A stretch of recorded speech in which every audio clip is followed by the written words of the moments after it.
गच्छध्वं संवदध्वं सङ्गच्छध्वं संवदध्वं संवो मनांसि जानताम् संवो मनांसि जानताम् देवाभागं यथा पूर्वे देवाभागं यथा पूर्वे संज्ञानाना उपासते संज्ञानाना उपासते संज्ञानाना उपासते संज्ञानाना उपासते संज्ञानाना उपासते। अब कुछ वेग ऐसे भी हैं जिनको हमें धारण करना होता है। अब आज से बारे में जानेंगे कि ऐसे कौन कौन से वेग है जिन्हें हमें धारण करना चाहिए। वचन और शरीर, इन तीनों से जो वेग उठता है, जो अहितकर वेग, मन, वचन और शरीर के जो कुछ वेग हैं, कुछ वेग हैं जिनको धारण करना होता है। और वो कौन से वेग हैं जिन्हें हमें धारण करना है? अब तक आप लोगों ने यही सुना होगा कि वेगों को हमें रोकना नहीं चाहिए, लेकिन अब आप यहाँ पे कुछ वेग ऐसे भी हैं जिन वेगों को रोकना चाहिए। उनमें लोभ, क्रोध, ईर्ष्या, ये वेग है। वेग, ये वेग की तरह से आता है ये, ठीक है। आज समाज में देखें तो क्या हो गया, उल्टा हो गया है।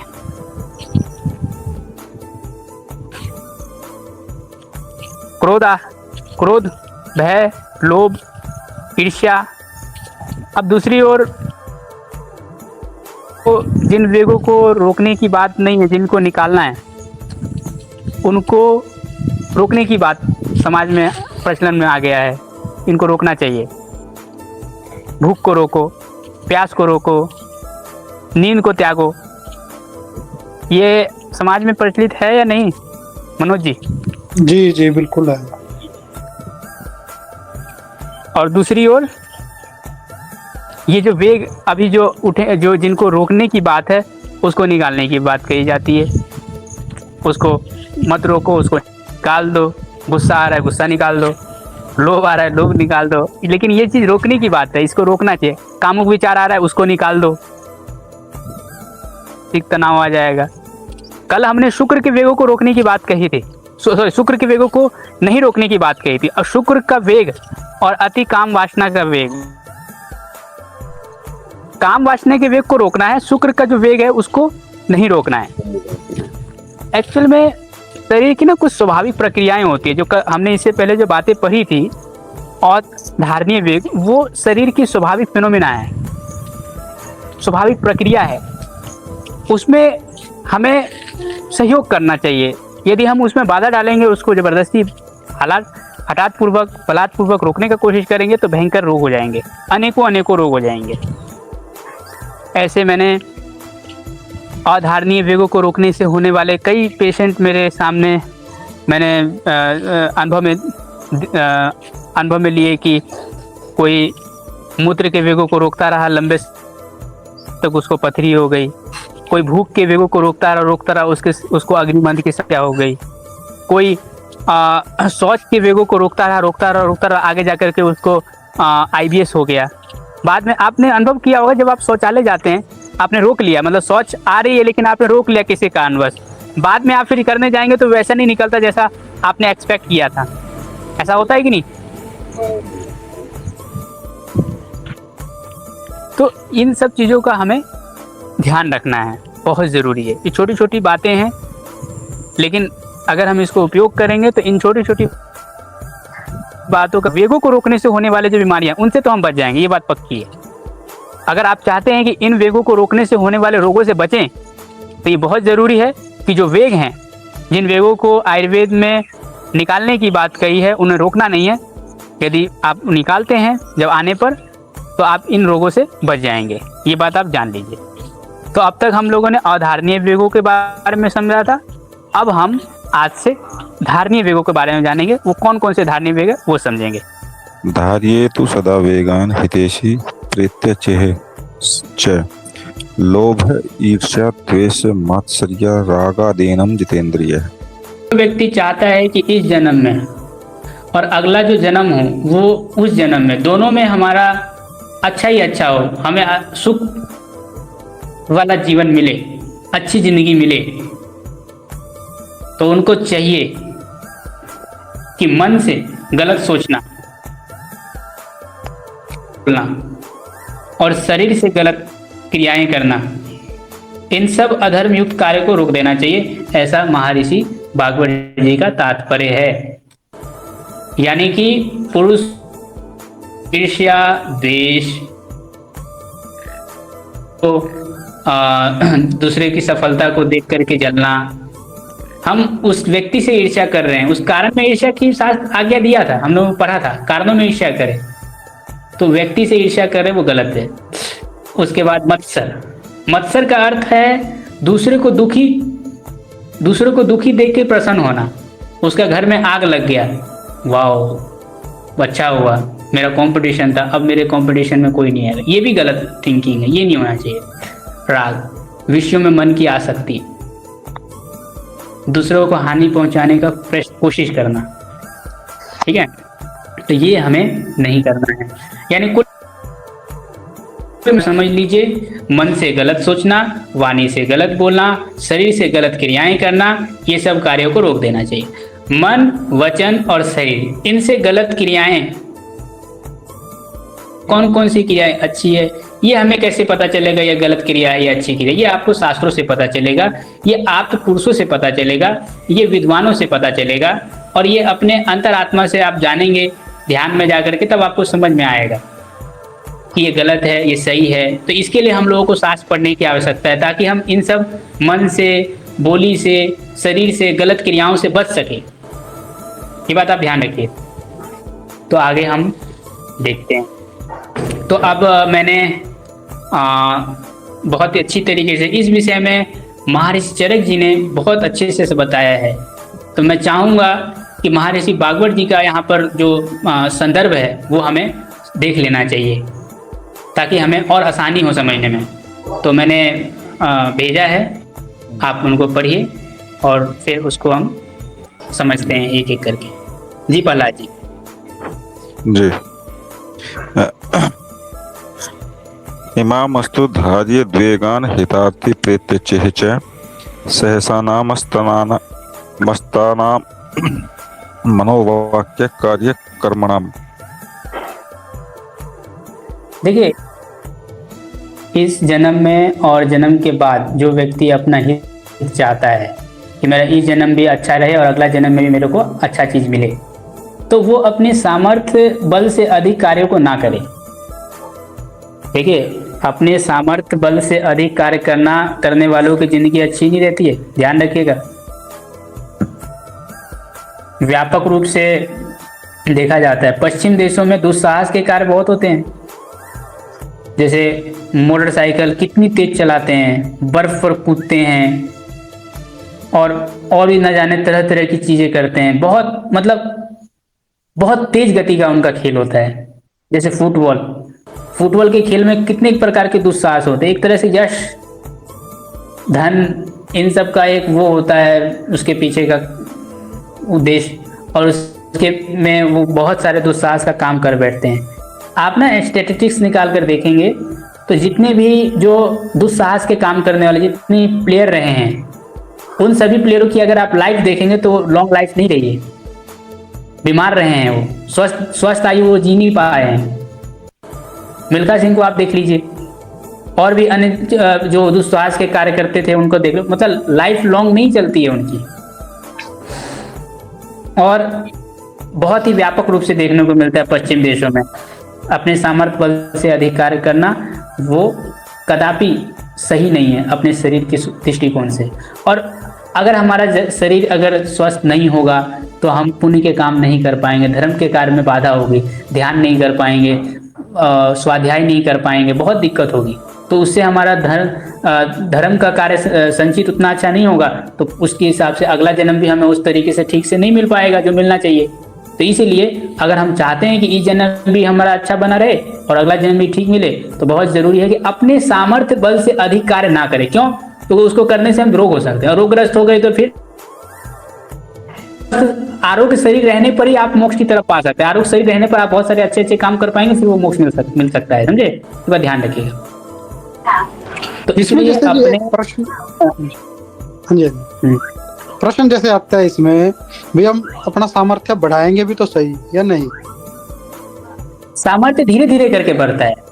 मेरी क्षमता है 4 घंटे काम करने की, तो मैं आज 4 घंटा काम करो तो फिर 6 घंटा कर दिया तुरंत नहीं, क्रमशः जैसे खिलाड़ियों की बात आप कर रहे हो, जैसे वो भी बचपन से ही लगते हैं जैसे प्रिपेयर होने, बचपन से लगते हैं, लेकिन उसमें दुस्साहस के काम बहुत होते हैं, सामर्थ्य से अधिक होता है, उनका थक जाते हैं लेकिन फिर भी वो करते रहते हैं। स्टेमिना उनको बहुत वो करनी पड़ती है, समझे? ठीक है। जरूरत से अधिक उनको एफर्ट्स करना पड़ता है। आप ओवरऑल में देख रहा हूँ, ओवरऑल अगर आप देखेंगे, आप स्टैटिक्स निकाल करके देख लीजिए, उनका हिस्ट्री अंदर का जान के देख लो, कोई ना कोई उनको तकलीफ आपको अवश्य मिलेगी, और वो बहुत ही रोगग्रस्त से आपको पीड़ित दिखेंगे। कई सारे खिलाड़ी कम उम्र में संन्यास क्यों ले लेते हैं? क्या वजह है?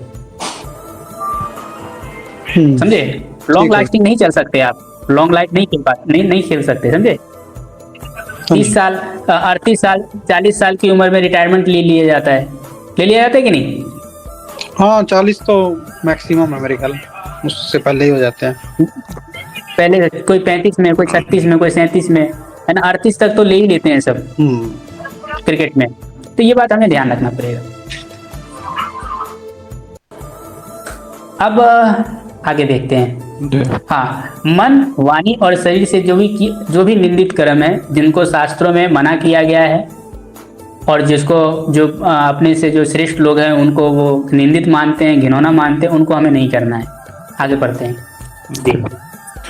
लोभ, शोक, भय, क्रोध, मान, वेगान विधार्येत, निर्लज्ज, ईर्ष्या, अतिरागाणाम, अभिध्यायश्च बुद्धिमान। तो मन में कौन कौन से वेग आते हैं, और वो जो वेग आते हैं उन्हें हमें रोकना है। मन के वेगों को रोकना है। कौन कौन से वेग है? लोभ का अवसर कब कब आता है, कोई बता सकते हैं आप लोगों में से?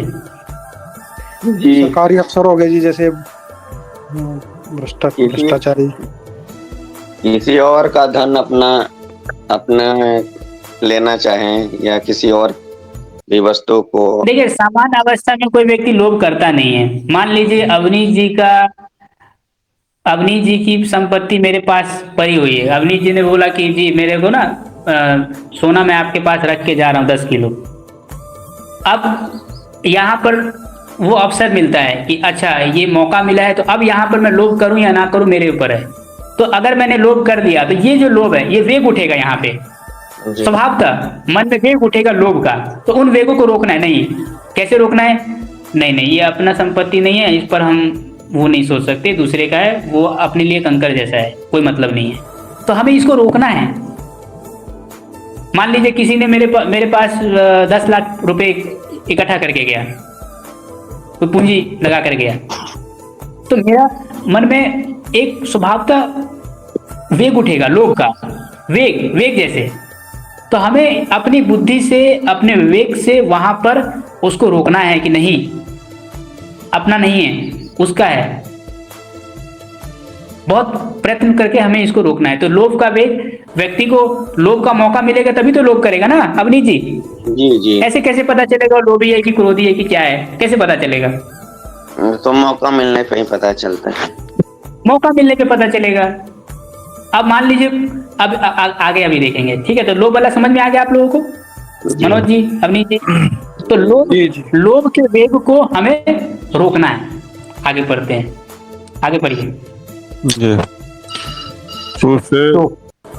नहीं, सॉरी, अभी नहीं हुआ, आगे कंप्लीट नहीं हुआ, मैं कंप्लीट कर देता हूँ। शोक, लोभ के बाद आता है मन के वेगों में शोक। ये शोक का भी वेग होता है। बहुत सारे लोग ऐसे भी होते हैं, शोक का वेग होता है। शोक का वेग, व्यक्ति अपने आप को दुखी करता रहता है, अपने आप को रोता ही रहता है मन ही मन, कुछ ना कुछ, मैं इतना निकम्मा हूँ, मैं कुछ नहीं कर पाऊंगा, मैं बहुत खराब हूँ, लोग इतने वो आगे बढ़ गए, बस रो नहीं है, मतलब शोक ही करते रहना है। मतलब ऐसी ऐसी फीलिंग आती है कि नहीं किसी किसी को, आप लोगों में से?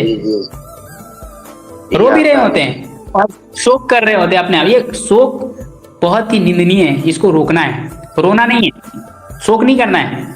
ये मन का वेग है, ये वेग की तरह से आता है, ये हमेशा नहीं आएगा। कई कई अवसर आएगा, पुरानी पुरानी बातों को याद करके दुखी होते रहेंगे, खुद भी दुखी होंगे और दूसरों को भी दुखी करते रहेंगे। हम दुखी हो रहे हैं, अब सामने वालों को फोन करके मैसेज करके उनको भी दुखी करने का प्रयास कर रहे होते हैं। हंसता हुआ चेहरे को हम दुखी, मतलब हम ये नहीं चाहते कि हम दुखी है तो सामने वाला कम से कम सुखी रहे, हम उसको भी दुखी करना चाहते हैं। तो ये वेग है कि नहीं वेग? जी। खास करके, हालांकि बुरा मत मानिएगा, मैं समझाने के लिए बोल रहा हूँ, खास करके महिलाएं अधिक करती हैं। आपने अनुभव किया है? जी जी जी। शोक मतलब दुखी होना, ये हो गया, वो हो गया, ऐसे हो गया, मतलब ये वेग है, वेग एक तरह से। समझ पा रहे हैं? हम कोशिश करते हैं कि अपने उस शोक के वेग से सामने वालों को भी शोकित कर दें। अगर शोक ना हुए तो सामने वालों को लगता है यार इसको मेरा शोक समझ ही नहीं आ रहा है। समझ में आ गया शोक का वेग? जी। महिलाओं में अधिक मिलता है ना देखने को। अब मन के वेगों में एक और वेग है, मन के वेगों में शोक के बाद एक वेग, शोक के बाद जो वेग है वो क्या भी वेग है, भय भी वेग की तरह आता है, इसको भी हमें धारण करना चाहिए। फिर एक बात ध्यान रखिएगा, भय ज्यादा बढ़ने से रोगी मनोरोगी बन जाता है। और भय का निवारण कैसे कर सकते हैं? यहाँ पे ईश्वर की भक्ति, ईश्वर की गुण कर्म स्वभाव काम में आता है। अरे ईश्वर है, भगवान है तो डरना किस बात का? सबका मालिक है, सबको देख रहा है, सबका ख्याल रख रहा है, हम भी उसमें हैं, उनके बच्चे हैं, डर किस बात का? क्यों डर रहे हैं भाई? तो ये जो भय जो आ रहा है, ये भय को दूर हम कैसे कर सकते हैं? इस तरीके का विचार रखिए। तो ये जो मन में जो भय आ रहा है इसको हमें दूर करना है। दूर कैसे करना है? ये परमात्मा वाला जो विचार है जो हमने रखा, वो उस तरीके की थिंकिंग आप लेकर चलेंगे, आध्यात्मिक जो भी विचार विमर्श है वो करेंगे तो आपका लाभ होगा। अब बात भय के बाद एक और मन का वेग है, वो है क्रोध। क्रोध भी वेग की तरह से आता है अवनीत जी। जी। क्रोध से व्यक्ति वहां तक पहुंच सकता है जहां तक वो नहीं जाना चाहता है, और क्रोध से व्यक्ति क्रोध अगर वो रोक लेता है, क्रोध को कंट्रोल कर लेता है, तो न जाने वो कितना आगे तक जा सकता है, आप कल्पना नहीं कर सकते, इमेजिन नहीं कर सकते हैं। जी। क्रोध न जाने कितना नीचे तक गिरा सकता है, आप कल्पना भी नहीं कर सकते हैं। अच्छा, क्रोध, ये जो मन में जो क्रोध आता है, ये क्रोध एक वेग की तरह से आता है। किसकी तरह से आता है अवनीत जी? वेग की तरह से। जब व्यक्ति क्रोध की अवस्था में हो ना, तो आप क्या करिए कि मैं आपसे 2 घंटे बाद बात करता हूँ, अभी मैं थोड़ा बिजी हूँ, क्योंकि वो वेग है, वेग, और वो निकालना चाहेगा वो। आप समझ रहे हैं? वो वेग शांत हो गया, फिर उसके बाद बोलो हाँ भाई अब क्या बात करनी है बताओ। समझे? लेकिन बात ये हिसाब से रखना हो, क्रोध के वेग को रुकना है। ये अवसर कब आता है? क्रोध का वेग कब आता है? जब कोई गाली दे, जब कोई बुरा वाला बोले, जब कोई बेइज्जती करे, अरे उसको तो हाफ पैंट में देखा था, अरे उसको तो मतलब पिज्जा बर्गर खाते हुए देखा था मैंने, है ना? अरे उसको तो दारू पीते हुए देखा था, उसको तो डांस करते हुए देखा था, मैं शादी में नाच रहा था। बुराई जब भी करे, बुराई जब भी। अब व्यक्ति कहता है मैं क्यों ना क्रोध करूं, उसने बात ही ऐसी बोल दी। भाई उसने बात ऐसी बोली तभी तो क्रोध नहीं करना है ना। सामान्य अवस्था में कौन क्रोध करता है बताइए मुझे? कौन करेगा क्रोध? कोई नहीं। प्यार से बात करेगा, कूल रहे, कोई क्रोध करेगा ही नहीं। विपरीत परिस्थिति हो तभी तो क्रोध को, विपरीत परिस्थिति में ही तो क्रोध को रोकने की बात है। यहाँ क्रोध को जो रोकने की बात हो रही है वो यही हो रही है कि वेग उठे, कोई अनुकूल प्रतिकूल माहौल बन गया तो उस अवस्था में अपने आप को शांत रहने की बात हो रही है। अगर कोई व्यक्ति समान अवस्था में क्रोध कर रहा है तो इसका मतलब या तो मानसिक रोगी है, मेंटल रोगी है। स्वस्थ व्यक्ति समान अवस्था में तो क्रोध पहली बात तो करना ही नहीं चाहिए, ठीक है। और जब प्रतिकूल माहौल बन जाए, वातावरण, वहां पर आपको क्रोध को शांत में रखना है। ये वेग है, वेग, इसको रोकना है, बहुत जरूरी है, ये ध्यान रखिएगा। अब आते हैं अभिमान। अब ये अभिमान आप जानते हैं, अभिमान, सम्मान। सम्मान भी ना एक वेग की तरह से आता है।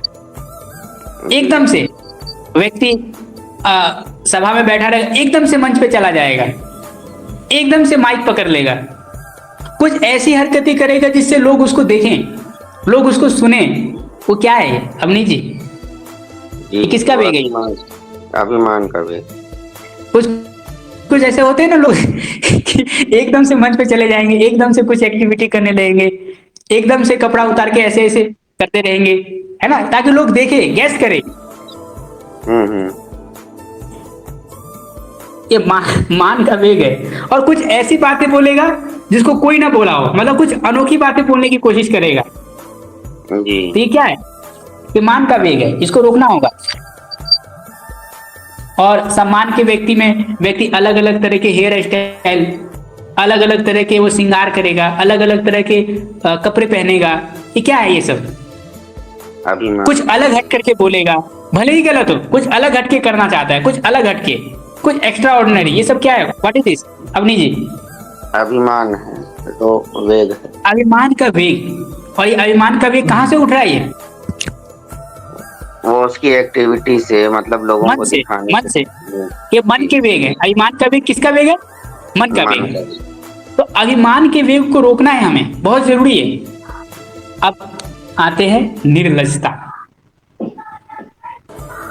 मतलब व्यक्ति में कोई शर्म नाम की चीज ही नहीं है, बेशर्म होकर के कुछ भी बोलना, लज्जा ही नहीं है, लज्जा को छोड़ देता है। जैसे कुछ लोग सारे बदन के कपड़े उतार करके घूमने लगते हैं, ये भी नहीं करना है। कुछ ऐसी बातें बोलने लगते हैं जो कई बार बोलने में भी निर्लज्जता आ जाती है व्यक्ति के। हमें देखना है कहाँ हम बात कर रहे हैं, किससे कर रहे हैं, क्या बोलनी है, नहीं बोलनी है। हम बेशर्म होकर के कुछ ही बोलते रहे, ये चीज ठीक नहीं है। ये एक वेग की तरह से आता है निर्लज्जता। कुछ भी बोल दो, व्हाटएवर, जो भी हो, लेकिन हमें इसको रोकना जरूरी है यदि हमें समाज में रिस्पेक्ट चाहिए तो। ये बात आप ध्यान रखिएगा। नहीं तो जो व्यक्ति निर्लज्ज होकर के बोलता है ना, उसका समाज में आप देखिएगा रिस्पेक्ट कितना रहता है क्या अवनी जी? नहीं रहता है।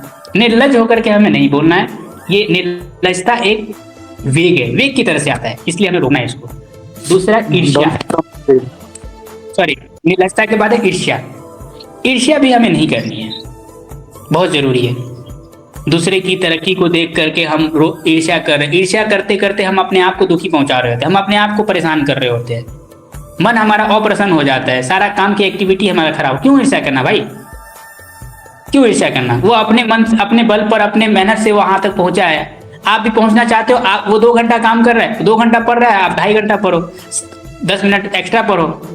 आप उसकी ईर्ष्या करना है तो उसकी मेहनत पे करो, कितना घंटा मेहनत कर रहा है, आप उसके हिसाब से उसके धीरे धीरे करके अपना समर्थ बढ़ा के वहां तक पहुंचो। व्यक्ति से ईर्ष्या करने से क्या मिलेगा आपको? कुछ मिलना तो है नहीं, हानि है। तो क्यों करना है हमें फालतू में अपने आप को हानि क्यों पहुंचाना है? तो इसलिए हमें ईर्ष्या नहीं करनी है। अब यहाँ पे आते अति काम वासना।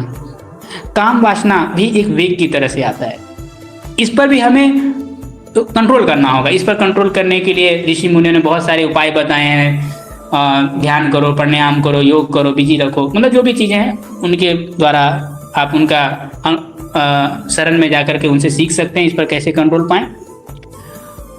अब ये है कि मन में किसी के प्रति द्रोह की भावना रखना, दूसरे की संपत्ति हड़पने की लालसा रखना, राग, द्वेष, मैं उसके संपत्ति हड़प लूं, ये सब नहीं होना चाहिए। इन वेगों को, मन के ये वेग हैं, इनको हमें रोकना है।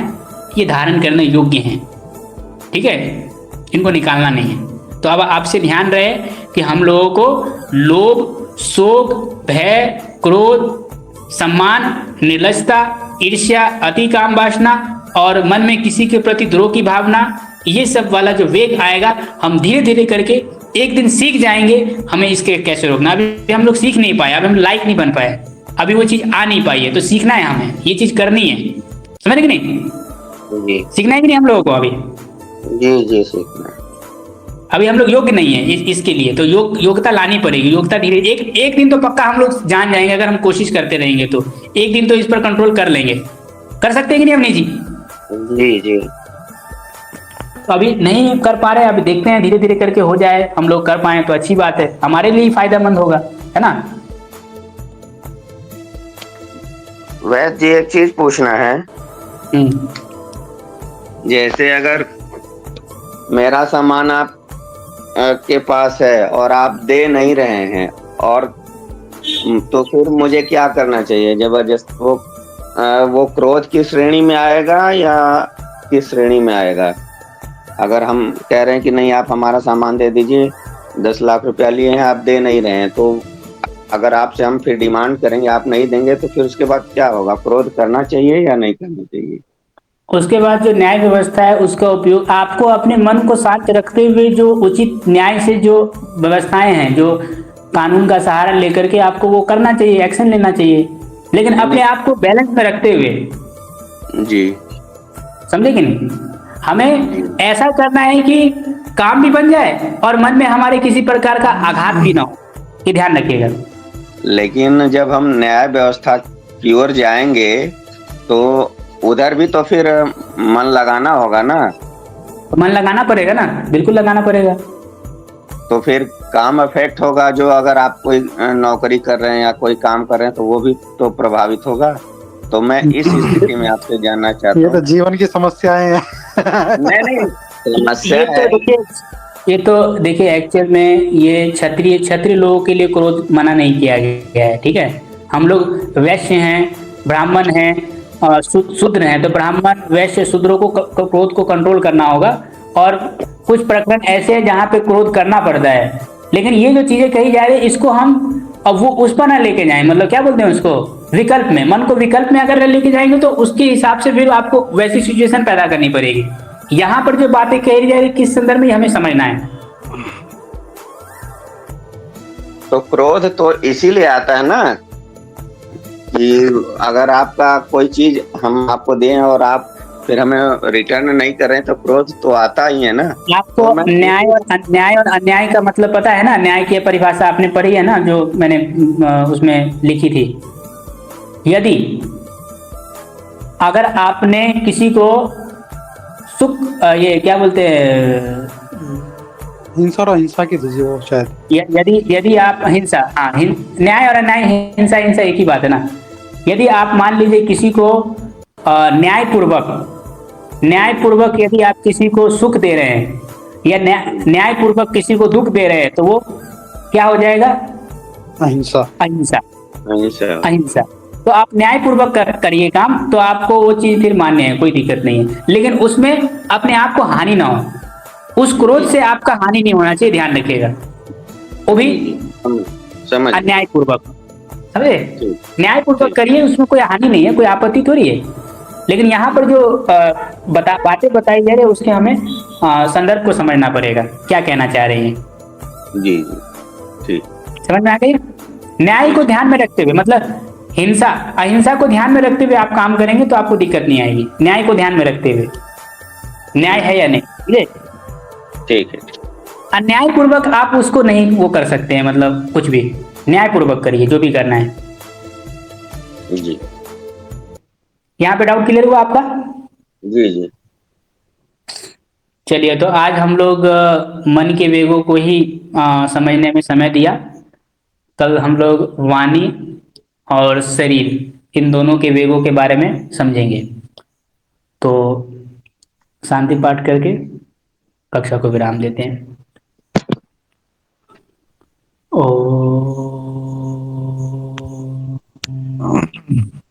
शांति शांति शांति।